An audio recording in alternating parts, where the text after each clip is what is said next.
Fundur settur í bæjarstjórn Akureyrar 17. nóvember. Þetta 17. fundur ársins.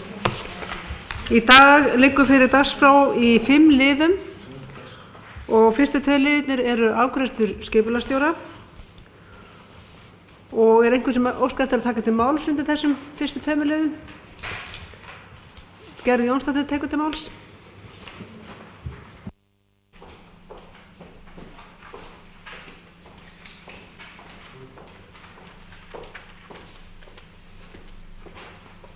Forseti, ágætu bæjarfulltrúar, það hér smá fyrirspurn í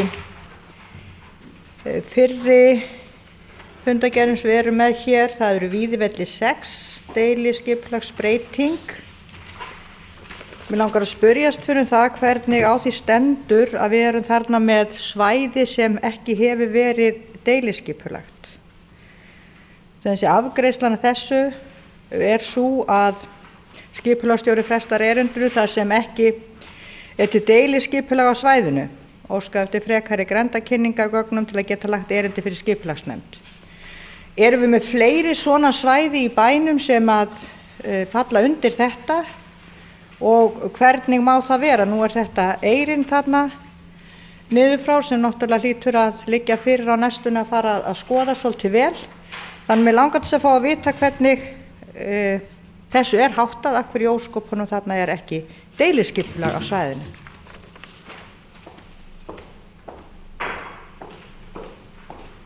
Næst tekur til máls Ólafur Jónsson. Forseti, ágætu bæjarfulltrúar. Mér er ekki kunnugt þetta einstaka mál hérna, en það eru svæði í bænum sem ekki eru til deiliskipulag fyrir. Það gott yfirlit það innan skipulagsnefndar og verið að stíga skref í þá veru að ganga til þess verks meðal annars hér með innbæinn og síðan hefur verið núna í gangi innan skipulagsnefndar vinnuhópur varðandi Eyrina. Þannig að ég get ekki svarað þessu frekar þetta. Takk. Orðar lausnin í þessu leið?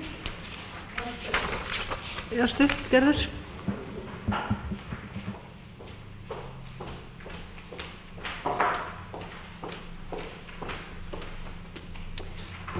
Forseti, ágætu bæjarfulltrúar.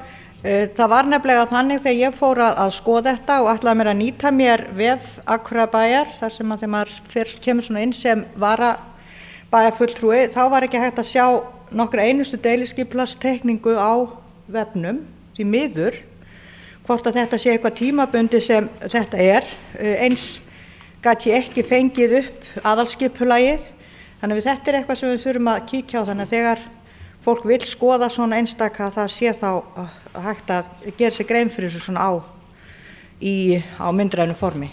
Takk. Bæjarstjóri tekur til máls.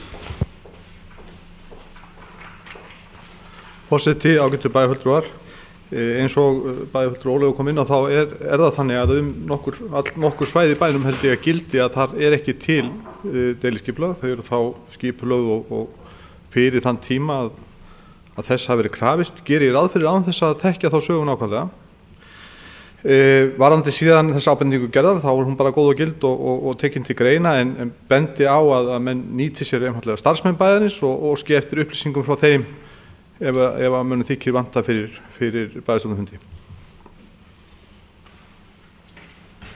Eru fleiri sem óskar til að taka til máls? Svo ekki, þá ætla ég að bera upp fyrsta lið sem 8. liður í fundargerð skipulagsnefndar frá 12. nóvember. Þar sem að skipulagsnefnd samþykkir fundargerð skipulagsstjóra og leggur til bæjarstjórn að fundargerð verði staðfest og ég vil biðja þá bæjarfulltrúa sem staðfesta þessa fundargerð að gefa merki. Hún samþykkt samhljóða. Númer 2 afgreiðslu skipulagsstjóra jafnframt og þetta 9. liður í fundargerð skipulagsnefndar frá 12. nóvember. Og þar sem að skipulagsnefnd samþykkir fundargerð skipulagsstjóra og leggur til bæjarstjórn að fundargerðin verði staðfest og ég vil biðja þá bæjarfulltrúa sem staðfesta þessa fundargerð að gefa merki. Það er 11 og hún er samþykkt samhljóða.